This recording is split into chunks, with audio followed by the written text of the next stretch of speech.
Welcome to top features. இன்னைக்கு நம்ம பார்க்க போற அருமையான சே வித் டெல்.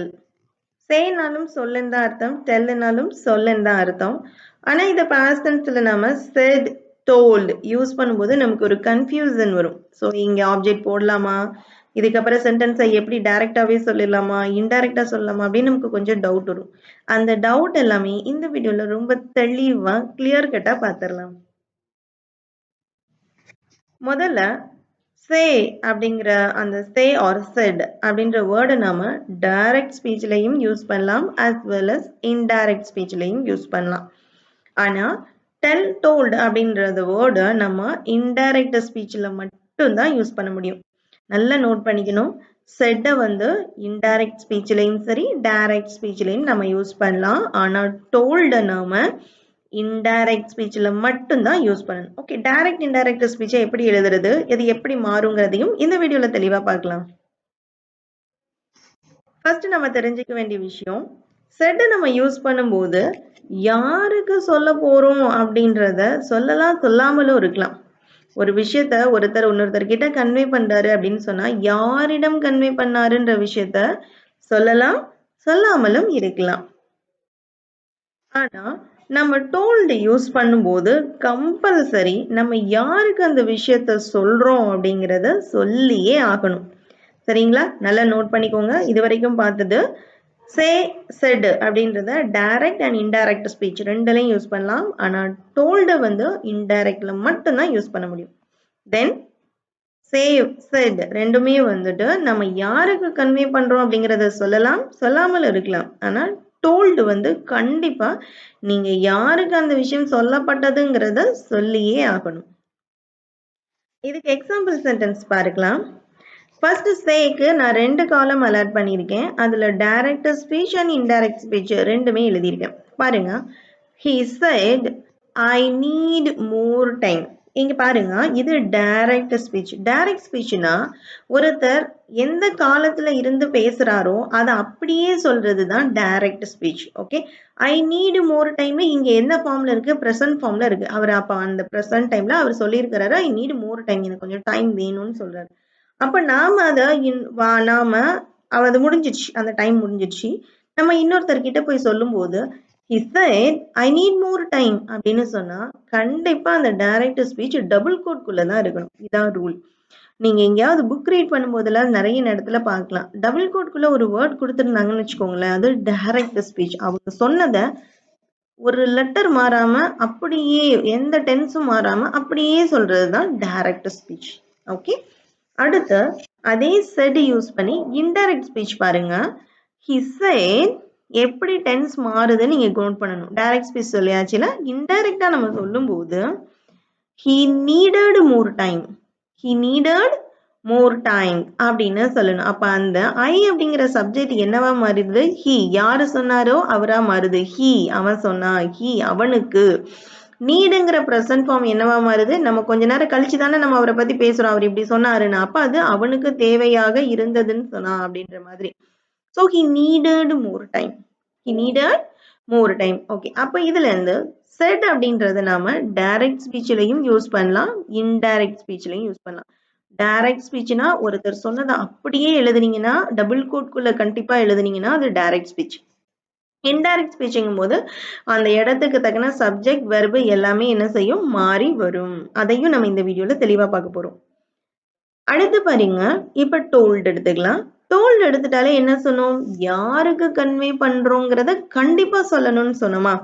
ஓகே, அப்போ he told me, நோட் பண்ணுங்க, he told me அவன் என்னிடம் சொன்னான். அப்படி இல்லைன்னா he told us அவன் எங்களிடம் சொன்னான் அப்படின்ற மாதிரி அந்த ஆப்ஜெக்டை நீங்க என்ன செய்யணும், மென்ஷன் பண்ணியே ஆகணும். he told me, அதுக்கப்புறம் நீங்க இன்டைரக்ட் ஸ்பீச் தான் யூஸ் பண்ணணும், டைரக்ட் ஸ்பீச் யூஸ் பண்ண கூடாது. ஓகே, நோட் பண்ணுங்க, he told me he needed more time, அவனுக்கு அதிக நேரம் தேவைப்பட்டதுன்னு அவன் சொன்னான் அப்படின்ற மாதிரி. இதுவே நீங்க he told me I needed more time அப்படின்னு சொன்னா அது ராங். சரிங்களா? அது என்னது, ராங். இதுல இருந்து தெளிவா தெரிஞ்சுக்கிறது என்ன, told பத்தி நம்ம told யூஸ் பண்ணி பேசுறோம்னு சொன்னா கண்டிப்பா ரிசீவர் யாருன்றத சொல்லியே ஆகணும்.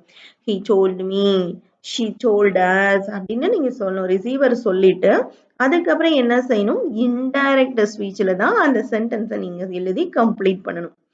ஓகே, அடுத்த எக்ஸாம்பிள் பார்க்கலாம். அதே மாதிரி தான் அடுத்த example. the police said double கோட்ல வருது பாருங்க, இதான் நீங்க நோட் பண்ணணும்.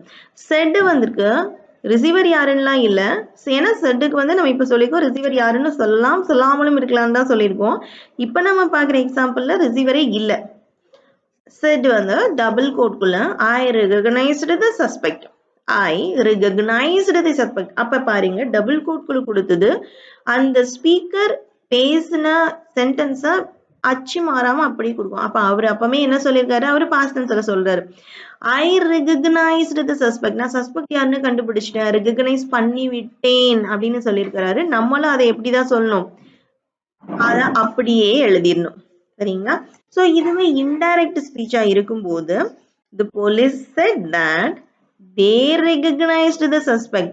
பாருங்க இந்த இடத்துல I அப்படிங்கிறது என்னவா மாறுது, they. போலீஸ் அப்படிங்கிறதுல வந்து சிங்குலர் ஃபார்ம் ப்ளூரல் ஃபார்ம் நீங்க எந்த மாதிரி யூஸ் பண்ணீங்களோ அப்படி யூஸ் பண்ணலாம். they recognize அப்படி இல்லைன்னா he, நீங்க ஒருத்தரை பத்தி பேசும்போது he எப்படினாலும் போட்டுக்கலாம். So they recognized the suspect. ஏன்னா டைரக்ட் ஸ்பீச்லயே அது என்னவா தான் இருந்தது, பாஸ்ட் டென்ஸ். அவர் ஏற்கனவே முடிச்சிட்டாரு, சஸ்பெக்ட் பண்ண ஒரு விஷயத்த சொன்னார் இல்லையா, பிரசன்ட் ஃபார்ம்ல இல்லாம பாஸ்ட் ஃபார்ம்ல இருக்கும்போது நீங்களும் அப்படியே எழுதிக்கலாம் பாஸ்ட் ஃபார்ம்ல இன்டைரக்ட் ஸ்பீச்ல. ஓகே, ஸோ இதே சென்டென்ஸை நான் டோல்டு வச்சு எழுதுனேன்னா என்ன செய்யணும், ரிசீவர் யாருன்னு சொல்லணும், தென் இன்டைரக்ட் ஸ்பீச்ல தான் எழுதணும். ஓகே, இது போலீஸ் டோல்டு மீ, இது ஆப்ஷனல், நீங்க தான் சொல்றீங்க, உங்க யார்கிட்ட சொன்னாங்கிறத நீங்க தான் சொல்ல போறீங்க. The police told me that they recognized the suspect. That they recognized the suspect. Okay, அடுத்து பார்க்கலாம். ஓகே, இது நம்ம ஒரு ஜஸ்ட் ஒரு ரீகால் எடுத்துக்கலாம். சே என்ன சொன்னோம், doesn't take in object. Okay, say வந்து ஆப்ஜெக்ட் எடுக்காது, எடுக்கலாம் எடுக்காமலும் இருக்கலாம், பட் எடுக்காததுக்கு தான் நம்ம எக்ஸாம்பிள் பார்த்துருக்கோம். டெல் வந்துட்டு டேக்ஸ் an ஆப்ஜெக்ட். டெல் கண்டிப்பா ஆப்ஜெக்ட் யாரு நீங்க சொல்லிதாங்க. ஓகே, இதுக்கப்புறம் தான் அடுத்த ரூலுக்கு வரும். இன்கேஸ் நம்ம எழுதக்கூடிய அந்த சே செட் இருக்கு பாத்தீங்களா, அதுல நான் ஆப்ஜெக்ட் போட்டு தான் தீருவேன் அப்படின்னு நீங்க சொன்னீங்கன்னா அதுக்கு நம்ம என்ன செய்யலாம்னா டு அப்படிங்கிற வேர்டை நீங்க இடையில ஆட் பண்ணணும். எக்ஸாம்பிள் பாருங்க, he said to me. he said to me. இவ்வளவு நேரம் செட்டுக்கு அப்புறம் எந்த ஆப்ஜெக்ட்டுமே வரல அப்படிதானே, he said போட்டு டைரக்ட் ஸ்பீச் எழுதணும், தென் he saidக்கு அப்புறமா இன்டைரக்ட் ஸ்பீச் எழுதணும். ஓகே, நான் செட்ல வந்துட்டு நான் ஆப்ஜெக்ட் யூஸ் பண்ணணும்னா இந்த வேலை யூஸ் பண்ணலாம். he said to me he was hungry. he said to me நீங்க போட்டீங்கன்னா அதுக்கப்புறம் என்ன வாய்ஸ் தான் யூஸ் பண்ணணும், இன்டைரக்ட் ஸ்பீச் தான் யூஸ் பண்ணணும். Okay, he said to me he was hungry. he said to me I was hungry ன்னு எழுதுனா அது தப்பு, அப்படி எழுதக்கூடாது, டைரக்ட் ஸ்பீச் கொண்டு வரக்கூடாது. said to me ஆப்ஜெக்டை மென்ஷன் பண்ணக்கப்புறம் நம்ம இன்டைரக்ட் ஸ்பீச்ல தான் சென்டென்ஸ் சொல்லணும். ஓகே, அடுத்த எக்ஸாம்பிள் பார்க்கலாம். இப்போ காலம் ஒன்றுக்கு ஆட் ஆயிடுச்சு, ஏன்னா நம்ம செட்டை வந்து நம்ம என்ன சொல்ல போறோம், ஒரு ஆப்ஜெக்ட் மென்ஷன் பண்ணி நம்ம சொல்லலாங்கிற புது ரூல் படிச்சதுனால இன்னொரு காலம் ஆட் ஆயிருக்கு. ஸோ ஃபர்ஸ்ட் பாருங்க, டைரக்ட் ஸ்பீச் செட்டை வச்சு பார்க்கலாம். த டீச்சர் சேட், என்ன சொன்னாங்க, டீச்சர் அவங்க வந்து டைரக்டா அந்நேரம் என்ன சொல்லியிருக்காங்க, டபுள் கோட்ல இருக்கு, ஸ்டூடெண்ட்ஸ் யூ டிட் வெல், நீங்க நல்லா பண்ணிட்டீங்க, ஸ்டூடெண்ட்ஸ் யூ டிட் வெல், நீங்க நல்லா செஞ்சிருக்கீங்க அப்படின்னு சொல்லியிருக்காங்க. ஸோ அவங்க சொன்ன வார்த்தையை நம்ம அப்படியே எழுதும் போது டபுள் கோட்குள்ள போட்டுக்கலாம். இது அடுத்து direct speech.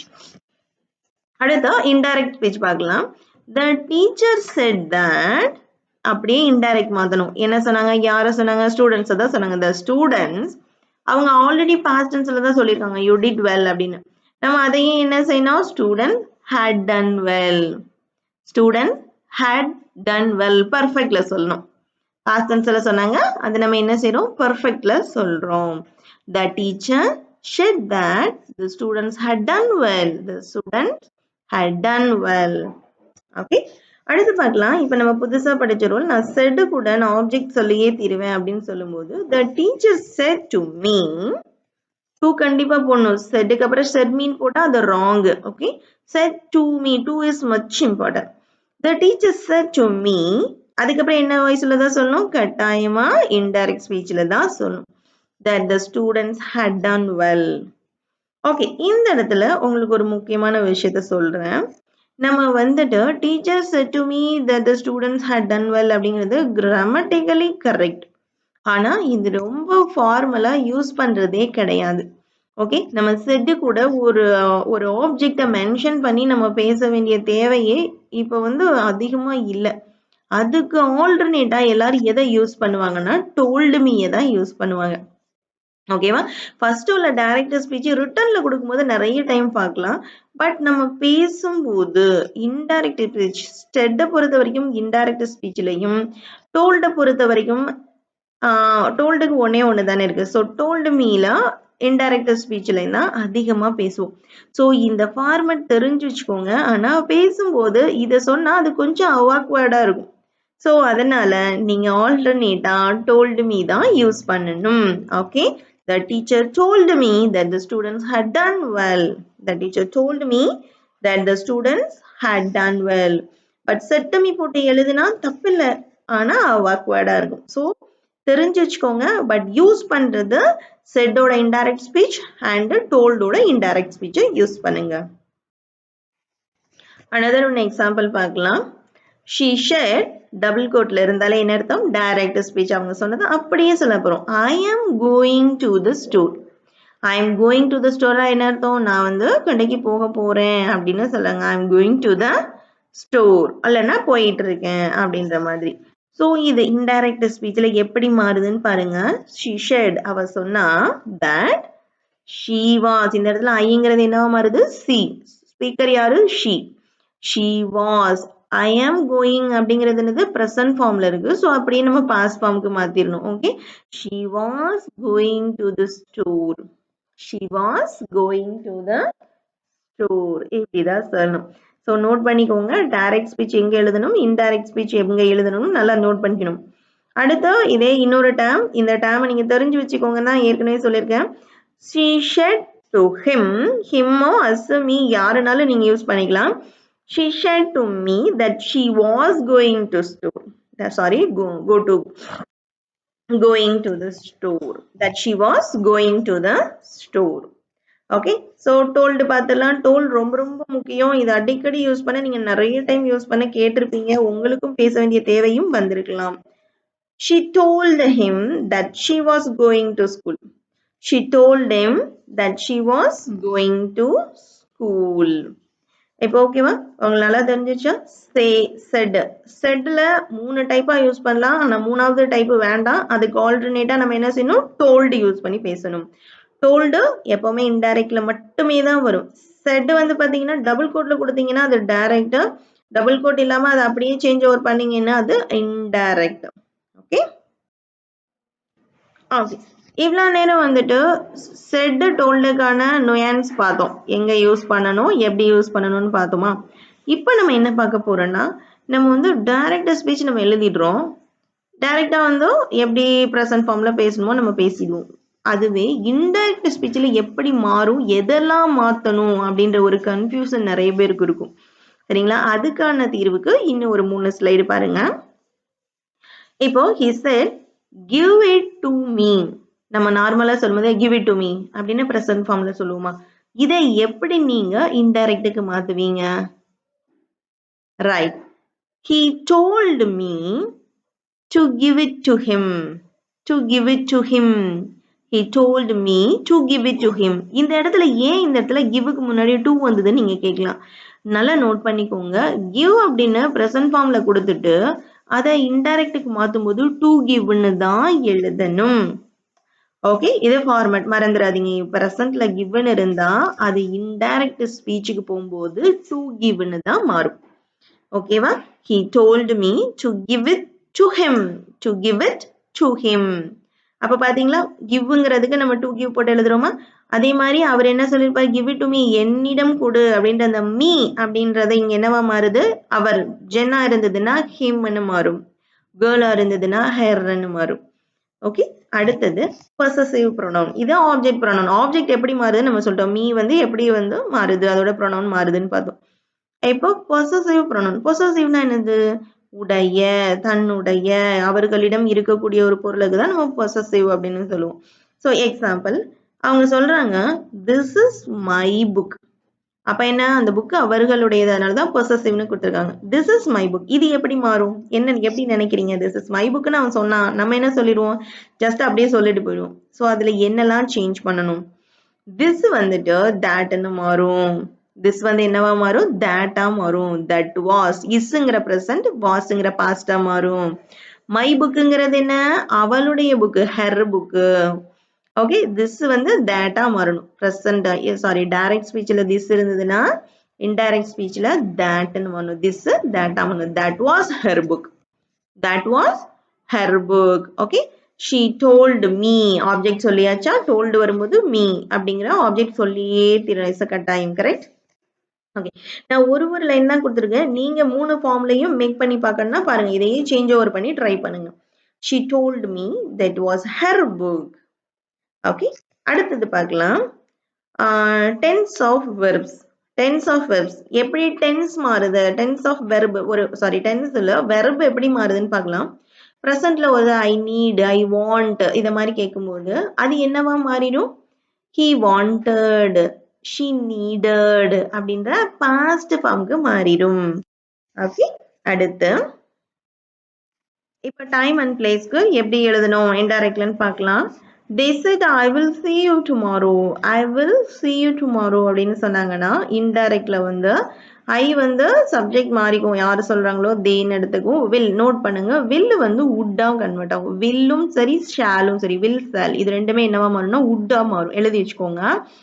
they would see me, you வந்து ரிசீவர் எழுதிக்கோங்க, யார்கிட்ட சொன்னாங்களோ எழுதிக்கலாம். they would see me tomorrow அப்படிங்கிறது நோட் பண்ணுங்க, the next dayன்னு மாறும். tomorrow என்னன்னு மாறும், next dayன்னு indirect speechல மாறிடும்.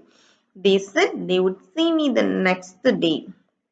இதே போல next place பாருங்க. she said I left it here. I left it here நான் இங்க இருந்து போயிட்டேன் அப்படின்னு அவங்க ஆல்ரெடி என்னல சொன்னாங்க, பாஸ்ட்ல சொன்னாங்க. ஒரு இதை பாஸ்ட்ல சொல்லிட்டாங்கன்னு வச்சுக்கோங்களேன், நீங்க அதையே பாஸ்ட் பெர்ஃபெக்ட்ல சொன்னீங்கன்னா இன்னும் வேலை ரொம்ப சூப்பரா இருக்கும். she said that she had left it. Note பண்ணணும், இந்த here அப்படின்னு நீங்க present formல சொல்லியிருந்தீங்க அப்படின்னா அவங்க சொல்லியிருந்தாங்கன்னா நீங்க அதை thereன்னு சொல்லணும். here என்னன்னு சொல்லணும், thereன்னு சொல்லணும். she had left it there. she had left it there அப்படின்னு சொல்லணும். ஓகே, அடுத்து பாருங்க டெமான்ஸ்ட்ரேட்டிவ்ஸ் அப்படின்னா இந்த this these எல்லாம் போட்டு பேசுவோம்ல, ஸோ அதெல்லாம் இன்டைரக்ட்ல எப்படி நீங்க கன்வெர்ட் பண்ணணும்னு பார்க்கலாம். ஐ வாண்ட் திஸ் ஒன், ஒருத்தர் சொல்லியிருப்பாரு she shared அப்படின்னு சொல்லிட்டு நம்ம டபுள் கோட்குள்ள கொடுத்துருக்குறோம். ஐ வாண்ட் திஸ் ஒன் அப்படின்னு சொல்றாருன்னா இது எப்படி மாறும், he said. இப்ப நீங்க கன்ஃபியூஸ் ஆகக்கூடாது, he said he wanted that one எழுதிருக்கீங்களேன்னு கேட்கக்கூடாது. he saidக்கு அப்புறம் அந்த டோன் தான் கணக்கு. he said he wanted that one இப்படி சொல்லும். அதனால நீங்க செட்க்கு அப்புறம் டூ போடாம ஆப்ஜெக்ட் கொடுத்துட்டீங்க அப்படின்னு சொல்லிடாதீங்க. Okay, he said he wanted that one. this வந்து data மாறிடுச்சு, this என்னவா data மாறி. he said என்ன சொல்லியிருக்கேன் நான், சிங்கிள் கோட்ல கொடுத்தா டைரக்ட் ஸ்பீச், நான் கோட்ல கொடுக்கல, அப்ப இது indirect speech. Indirect speech I want this one அப்படிங்கிறது he wanted that one அப்படின்னு மாறிடும். he said he wanted that one. Okay, அடுத்து பாருங்க they said I want all of these papers. பாருங்க these papers எல்லா பேப்பரும் எனக்கு வேணும்னு அந்த பிரசன்ட்ல சொல்லி இருந்திருப்பாங்க. these papers அது இன்டைரக்ட் ஸ்பீச்ல thoseன்னு மாறும். எப்படி மாறும், thoseன்னு மாறும். they said that they wanted all of those papers. நீங்க that போடாம கூட அந்த டோனை ஏத்தி இறக்கி பேசும்போது உங்களோட மெசேஜ் ஈஸியா கன்வே ஆகும். they said they wanted all of those papers. they said they wanted all of those papers அப்படியும் சொல்லிக்கலாம். நீங்க கன்ஜெக்ஷனா தட் போட்டு பேசணும்னா பேசலாம், இல்ல டோன்லயே ஏத்தி இறக்கும் போது இந்த தட் எல்லாம் தேவையில்லாம ஆயிடும். ஓகே, அடுத்த மாடல் வெர்ப் பாருங்க. will shall பிரசன்ட்ல வந்து அவங்க சொல்லும் போது will shall போட்டு சொன்னாங்கன்னா நீங்க அதை would கன்வெர்ட் பண்ணணும். Okay, she said she would go. she said she would go. அப்ப அந்த இடத்துல ஸ்பீக்கர் யாரு, கேர்ளா இருந்திருப்பாங்க, ஷீயா இருந்திருப்பாங்க, அதனாலதான் நான் she would goன்னு போட்டிருக்கேன். மேபி அவர் ஹீயா இருந்தாருன்னா he said I will go அப்படி சொல்லியிருந்தாங்கன்னா நம்ம he said he would go அப்படின்னு சொல்லணும். ஓகே, இப்ப கேன் வந்து இன்டைரக்ட்ல குட்டா மாறும். இதெல்லாம் நீங்க நோட் பண்ணிக்கணும், அப்பதான் உங்களோட ஸ்போக்கனா ஹைலைட்டா பண்ண முடியும். கேன் வந்து குட்டா மாறும், மே வந்து மைட்டா மாறும். they said they might come. they said they might come. He said he could do it. He said he could do it. Okay. So உங்களுக்கு நல்லா புரிஞ்சிருக்கும்னு நினைக்கிறேன். செட் டோல்டு ரெண்டுக்கும் உள்ள வித்தியாசம் என்ன, எதை எந்த ஸ்பீச்சில் நம்ம பேசணும், ஒரு ஸ்பீச்சை இன்னொரு ஸ்பீச்சுக்கு மாற்றும் போது காமனாக இருக்கக்கூடிய இந்த விஷயங்களை எப்படி நம்ம அதை கன்வெர்ட் பண்ணணும்னு தெளிவாக சொல்லியிருக்கேன். ஸோ ஓவரால் கிளான்ஸ் ஒன்று பார்த்துடலாம். சே செட் டெல் டோல்டு அதில் வந்து பார்த்தீங்கன்னா சே செட் ரெண்டுமே focus on the word spoken, என்ன சொன்னாங்க அப்படிங்கிற அந்த வார்த்தையை தான் ஸ்போக்கன் பண்ணும். அப்படியே தானே டபுள் கோட்டில் கொடுத்தா அவங்க டைரெக்டாக என்ன சொன்னாங்கன்னு சொல்கிறோம். அப்படி இல்லைன்னா அதுக்கு என்ன சொல்லுவோம், இன்டைரக்ட் ஸ்பீச்சில் அவங்க என்ன சொன்னாங்கன்னு சொல்கிறோம். ஆனால் டெல் பொறுத்த வரைக்கும் என்னன்னா லிசனரை எம்கசைஸ் பண்ணும். அது யாருக்கு சொல்லப்பட்டது அப்படிங்கிற அந்த லிசனரை என்ன செய்யும், எம்கசைஸ் பண்ணும். இதுதான் ஓவரால் டிஃபரன்ஸ். ஓகே, உங்களுக்கான குவைஸ். ஓகே, இதுல செட் டோல்டு ரெண்டையும் யூஸ் பண்ணி இந்த ஆறு ஃபில்லப்பையும் ஃபில் பண்ணுங்க. ஃபில் பண்ணிட்டு எனக்கு காமெண்ட் சொல்லுங்க. தென் நெக்ஸ்ட் இன்டைரக்ட் ஸ்பீச்சா நீங்க கன்வெர்ட் பண்ணுங்க. ஒருத்தர் சொல்றாரு ஐ வில் பி தேர் அப்படின்னு சொல்றாரு, அதை வந்து நீங்க இன்டைரக்ட் ஸ்பீச்ல சொல்லும்போது எப்படி சொல்லுவீங்க? we may go to the beach. ஒருத்தர் சொல்லதே அவங்க சொல்றாங்க we may go to the beach, நாங்க போகலாம் அப்படின்றாங்க. இதை எப்படி இன்டைரக்ட் ஸ்பீச்ல சொல்லுவீங்கன்னு காமெண்ட்ல சொல்லுங்க. practice make a powerful man. Thank you.